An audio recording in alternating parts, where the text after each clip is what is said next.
Almost every choice in our lives comes down to a 5-second decision. Whether or not to ask for that promotion, if you're going to go up and talk to that person that you think is interesting, quitting your job, starting a business, it all comes down to a 5-second decision. Will you follow that initial instinct, or will you let your brain kick in and start to talk you out of it? Will you be paralyzed by fear, or will you take control of your life? All it comes down to is 5, 4, 3, 2, 1.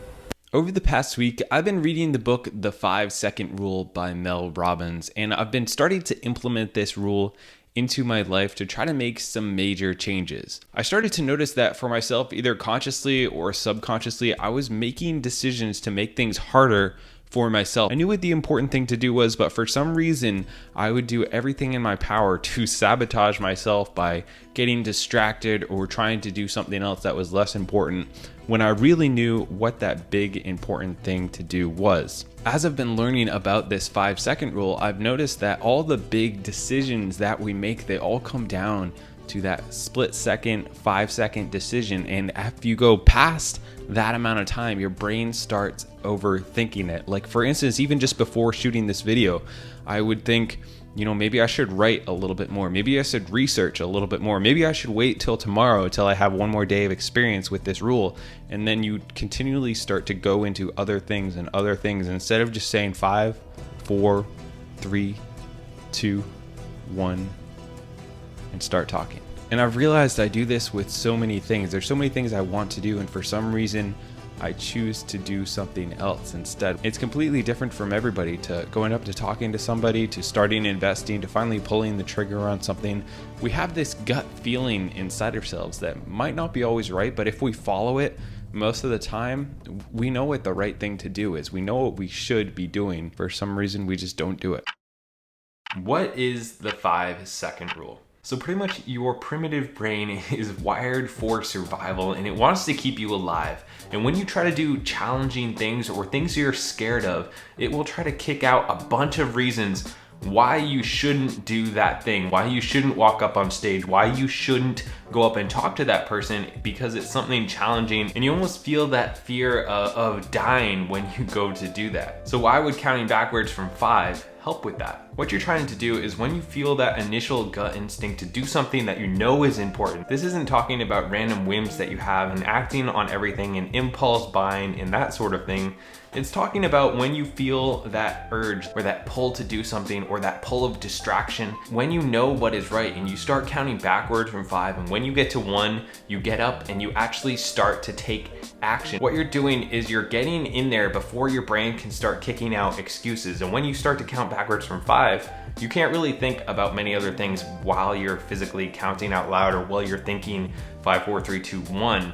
It's hard to think about other things. So what you want to do is get in there and start taking action before your brain can tell you the 10 million reasons why you shouldn't do that. Well, maybe they won't like me. Well, maybe I'll fail. Maybe I'll embarrass myself. Maybe this will happen. Maybe this will happen. It's because your brain wants you to stay doing things that are safe and comfortable and easy. But if you never challenge yourself, if you never do what's hard, if you always do what's easy, it's going to be very hard to grow in your life and develop as a person and become a better person and help more people. So why not just count from 1 to 5? Well, if we count 1, 2, 3, 4, 5, what's the next thing in your head? It was probably 6, right? But if we count the other way, 5, 4, 3, 2, 1, blast off, action, something. When we count backwards from 3 or 5 or 10 and we land at 1, we feel like we should be taking action, like something should happen. And if we can use that as a motivation to take action, then we can accomplish stuff. As opposed if we count the other way, then we're like, maybe I'll just count to 10 instead. Well, as long as I'm counting, maybe I'll go to 20. And your brain automatically starts chucking other stuff out there to start distracting you. If you want to get started with this, I recommend starting the same way I did, which was a challenge that the book recommended. Wake up earlier. This was pretty simple. You set your alarm half an hour earlier than you normally have it. And then you put your phone away in another room, in the other side of the room, somewhere where you have to get up out of bed in order to get to it, so that you can't just roll over and hit the snooze button. Stopping hitting the snooze button can completely change your entire day, because when you do hit the snooze button and you sleep for an extra 5 minutes or 10 minutes or 20 minutes, that can kick you back into a cycle of sleep and make it very hard to wake up again. So it's very important that in the morning when you hear that alarm go off, instead of rolling over and hitting snooze, you count backwards 5, 4, 3, 2, 1, and you get up. Beat procrastination. So first of all, like, what is procrastination? When you procrastinate, it doesn't mean you have no self-control, you have no self-discipline, and that you're lazy. It's actually a coping mechanism for stress, and it's usually not the same thing that you're trying to avoid. For instance, if you have a big project going on, or you have a lot of studying you need to do, and you start scrolling through your phone or watching a TV show or doing something else to try to avoid that big thing that is really the most important thing that you should be doing, it's usually because you're stressed. But when you give into that and you take that little break and you do that over and over and over again, each time you do that, you get a little dopamine hit of scrolling through social media, or a little dopamine hit of watching a show or doing not what you're supposed to be doing. And that starts to form a habit of doing something that is destructive for your goals. All procrastination really is a subconscious desire to feel good. It's a reasonable thing, but it's sabotaging your life, your goals, your dreams. And it might actually make you feel better now. You do get that little hit, but later you're gonna be even more stressed because now you have more work to do. Now you feel guilty. This is all stuff that I have been struggling with and I still struggle with. And this is how I've been using the 5-second rule to cope with that. You gotta forgive yourself for taking that time off, for doing that, and not feel guilty about it, because that will compile and make you even more stressed, which will make you need more of a stress relief. So just start with forgiving yourself. Then ask yourself, what would the future me do? Or if you have a hero, what would that person do in this situation? So let's say you want to be a CEO of a company. Like, what would a CEO do? What would me, as the leader of this company, would he be sitting here scrolling around on Facebook watching cat videos?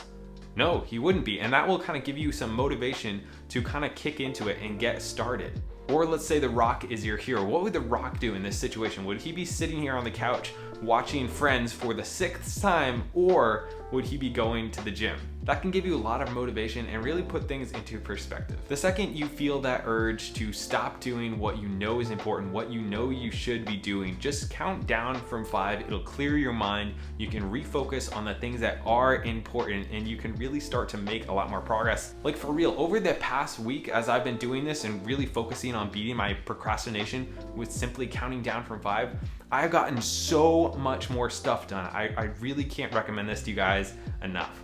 And as I beat the procrastination and I do more and more stuff and I get more and more accomplished, it builds confidence and it can really get you on a roll towards the right track where you're getting a lot more stuff done. You're feeling better about yourself. You're not feeling guilty. It's just been a huge help for me.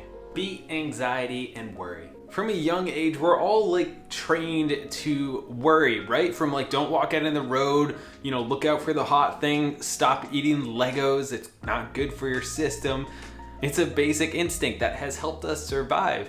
But as adults, we often worry far too much. When you worry about that person who is on a plane, you know, taking a trip, and you know, your stomach's upset, you're stressed about it, you're worried, you're anxious, it doesn't help them and it doesn't help you either. It can just kind of ruin your day and it really serves no purpose. It's just a habit that we've all formed from when we were younger. There was a survey done of people at the end of their lives, and one of their biggest regrets was that they worried too much. I know for me, I have a tendency to worry about a lot of things. Every time I post a video, I get this big knot in my stomach worrying about what if I messed up, what if something goes wrong. I very rarely look at the positive side of what if this helps somebody.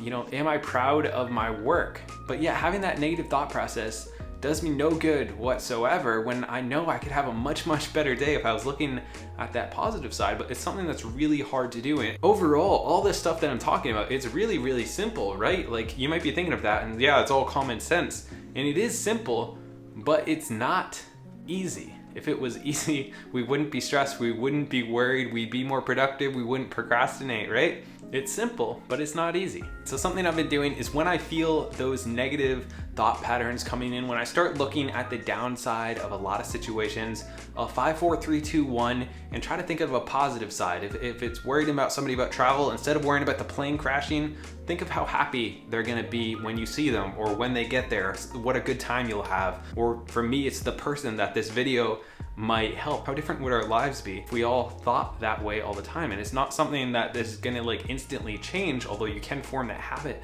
of looking more at the positive side. But all this worry, all this stress, trying to get up out of bed in the morning, that doesn't just instantly get easier. Even if you start using this rule, you have to make that decision every single time, and it'll get easier each time that you make it. But we still have to make that decision every single time. And for me, I know this has been a great tool that has helped me 5, 4, 3, 2, 1, and take action. Do something physically with my body, to move, to start a workout, to get out of bed. Just moving after you hit 1 has really helped me out a lot. And you know what? Now it's gonna be stuck in your brain. After just hearing this once, like I literally, like it pops into my head all the time now when I feel like I should be making that decision. So you're welcome for that. If you guys want to check out this book, I'll leave a link to Audible down below. I use Audible like all the time. I listen to it almost every day. I'm a big fan, so I'll leave a link to this down below, and you can get like, I think you get like a free month or something like that if you sign up through my link. And people message me all the time asking for book recommendations. So I'm gonna give a few here real quick. First of all, The 5-Second Rule, great book. Set for Life, another great book, more on finances. Rich Dad, Poor Dad, it's a great mindset shifting book. Extreme Ownership is another great book. I would highly recommend checking those out, and I will see you guys next week.